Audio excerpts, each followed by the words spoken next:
JT Shaver here with New Layer, and in this video I'll be comparing a new batch of RGB tube lights ranging from 4 inches to 4 feet for budgets of $30 to $500 each. This is part 3 of the series, so make sure you watch parts 1 and 2 after this because some of the lights in those videos still match up well with some of these newer options. I can't cover everything in one video, but I will talk about the unique features of each light and the pros and cons that stand out to me about each one as well. Let's start with the smallest and cheapest option in the Ulanzi I-Light. This is kind of more like a pocket light in a tube light form factor. At just under 4 inches, this is one of the smallest tube lights I know of, which obviously also makes it one of the most portable. I know some of you might not consider this a true tube light because it is so small, but it is ideal for tabletop or product photography, and it works really well as a practical light in frame. Part of that is because the diffusion on this light is so opaque that you can't see any of the individual LEDs inside. It has a color temperature range of 2500 to 9000 Kelvin, and you can adjust that in increments of just 10 Kelvin. You can buy these lights in different kits, and some of the kits include the Ulanzi MT37 metal mini tripod,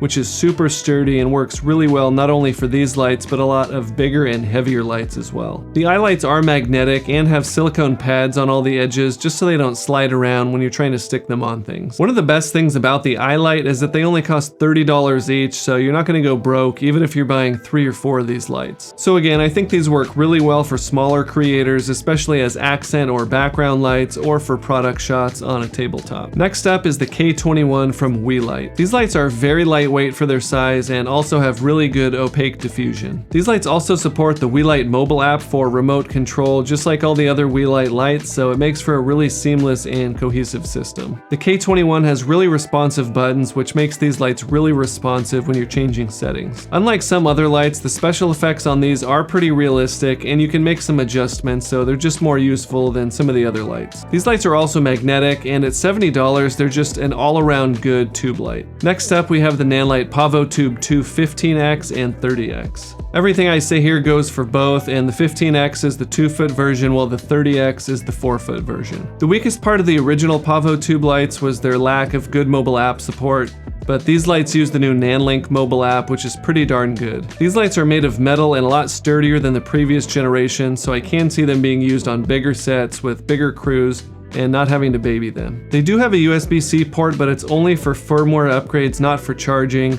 Although it would be really cool to have the USB-C for charging as well as the AC adapter for faster charging. If it's not obvious, you can run these lights indefinitely on wall power, just like all the other lights in this list. A must-have feature for lights in this price range is green magenta tint control, which just makes matching other lights in your scene so much easier. The special effects on the Pavotube II series are more customizable than most others, so they are really useful compared to most other lights. There's also a trigger button on the back of these lights to manually trigger some of the special effects like lightning, which definitely comes in handy. Another cool upgrade is that these lights are pixel lights, meaning you can have different colors on different areas of the lights, and they have 10 different pixel effects built in. The diffusion on these lights is definitely more opaque than the original lights, which I like. They're not magnetic, but that's not surprising for larger, heavier lights, but it's just something to keep in mind. The Pavotube II 15 and 30x come with really nice carrying cases and different mounting options as well. The cost is $389 for the 2-foot version and $579 for the 4-foot version. They do get a little cheaper per light if you buy them in 2-light or 4-light kits. The next light up is the Sutefoto TP25, which is in the budget category. They have excellent diffusion as well as green magenta tint control, which is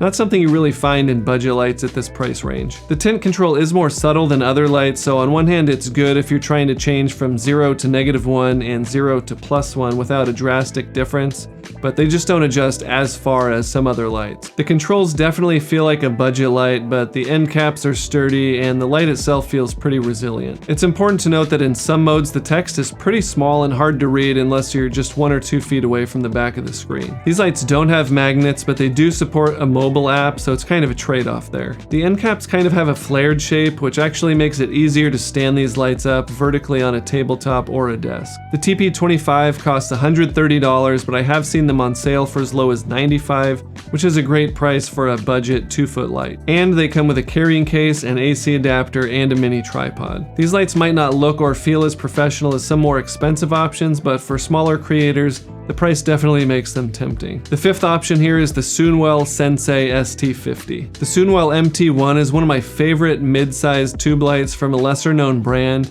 and the Sensei series just takes them to a more professional level. These lights are very sturdy and have exceptional diffusion. They also have an insane color temperature range of 1600 to 20,000 Kelvin, which is probably the biggest range I've ever seen in any light. The carrying case they come with is really nice and semi-rigid, and another nice touch is that the power cable is the locking type. I've personally never had a cable pull out of a light, but I can see how on a bigger set a locking cable could be more useful. This is the only light in this video that features a removable battery. The only other tube light I know that does this is the Falconize Irisa 2 series, which I cover in the previous video of this series. Each battery will last about 2 hours at 100% power, so if you want to run your lights for a long time at a high brightness without any cables, having removable batteries is really the only way to go. The Sensei series comes with more robust tripod mounts than most other lights, and the 4-foot ST50 also comes with a really wide tabletop tripod. The Sensei lights also have DMX and wireless DMX control. They do support mobile app control, but only with an external wireless transmitter box,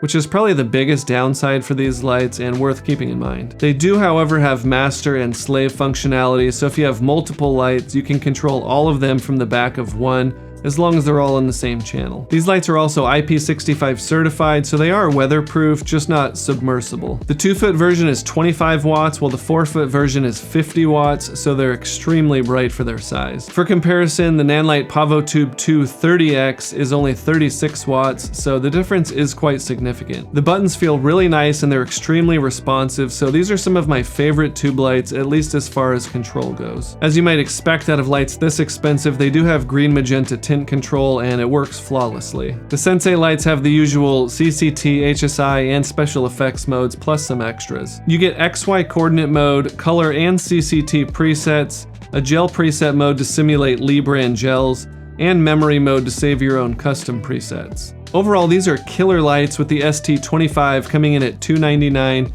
and the ST50 coming in at $499, so they are relatively expensive, but you get what you pay for the most part. Next is the Valo T from Nexili. The name sounds cool, but this is a new light from a totally new brand, so I was curious to see how their first offering worked. These lights do have a metal body, but they are lighter weight than I expected. One cool feature is that the end caps on these lights are meant so you can attach them together without any kind of external adapter. They also come with a silicone grid that slips onto the light, which is not something I've really seen on other lights. I really like it because it keeps it more compact versus the typical fabric grid and diffusion that you find with other tube lights. I'm not a huge fan of the rocker switches that these lights use, and they actually stick out a little too far, so if you set these lights down on their side on that edge, it'll actually push the buttons in and change your settings. It's a minor annoyance because you can just flip the light over and set it on the other side where it doesn't have buttons, but I figured it's worth mentioning. They're also magnetic, have green magenta tint control, as well as mobile app control, which are 3 of the main features people look for in tube lights like this. Overall, it's a pretty basic light, but it does have some nice features and accessories for just $89. The 7th light on this list is the GVM BD100. GVM definitely has their fair share of hits and misses with products, but I think this is one of the better ones. The diffusion is pretty good, but it's not totally opaque, so you can see some of the individual LEDs inside. On one hand, that makes them not as well suited to be used as practicals in frame, but on the other hand, it helps you get more brightness out of these lights if you're using them to actually light something else. The controls are really basic with CCT, HSI, and effects modes, but unfortunately these lights don't have green or magenta tint control. They do, however, come with a carrying case as well as multi-light brackets, which makes it easy to set multiple lights up, so you can use these as a key light or a bigger fill light. These lights do have mobile app support as well as master slave control, so you can control them from your mobile device or all of the lights from the back of one, as long as they're all set to the same channel. The BD100 is $499 for a 2-light kit or $998 for a 4-light kit. GVM is pretty well known for having some of the best sale prices, and they do go on sale pretty often, so I would expect to see these lights at around 20% off at least in the future. Next up is the LW R180F from Fotobetter. This is a pretty basic light from an essentially unknown brand. It has CCT and HSI modes, it's magnetic, and it's pretty well built with good diffusion. The controls on this light are slower than most of the other lights, which could get annoying if you find yourself making changes pretty often. In effects mode, sometimes when I'm trying to skip forward to the next effect, it'll actually jump backwards, so I kind of have to double press it and single press it until I get the effect that I want. It was pretty finicky in that mode, but if you don't really use effects, then that's not really something you have to worry about. For 60 bucks, you get the light, a mini tripod, and a mini ball head. This light might be a good fit for you if budget is your main concern, and the accessories that it comes with would be useful as well. Next up is another light from Ulanzi called the Folisobo AY6C. Like the mini Ulanzi I-Light, these two have magnets and silicone non-slip pads. They use a wheel to adjust all the settings, which I kind of like,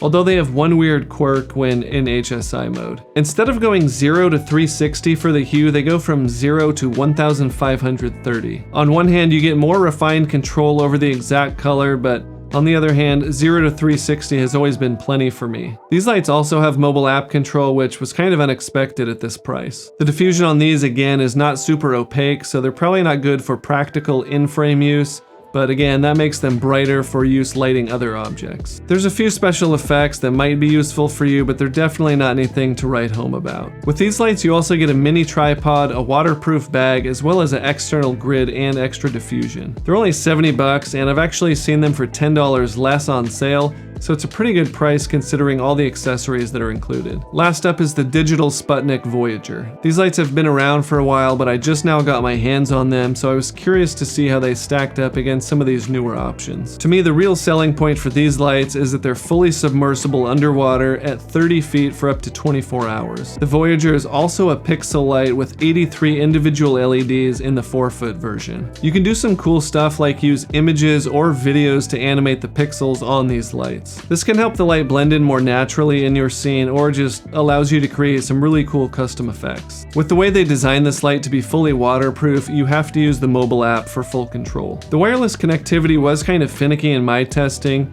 and to be honest, I like the Aperture Sidus Link or Nanlite Nanlink mobile app much better. In Bluetooth mode, which I found the easiest to get connected, you are limited to CCT and basic HSI modes. To use the pixel mapping options, you do have to connect via Wi-Fi, which just takes a little more effort. They do have good battery life, lasting 2.5 hours at 100% power, even though they are a little dimmer than most other lights their size. The Sputnik lights have removable diffusion and plastic cover, so you can use them as a fully diffused light, or if you want to see the individual LEDs, you can do that as well. The 4-foot version is $690, while the 2-foot version is $490. So you do pay a premium, but there's very few other lights out there that can handle water and weather like these can. So what do you think? Before you go, leave a comment and let me know which lights look the most intriguing to you. Make sure you're subscribed if you want to see part 4, because I already have that video in the works. Links to all these lights are in the description if you want to check them out further for yourself. That's it for now. Thanks for watching, and I'll see you next time.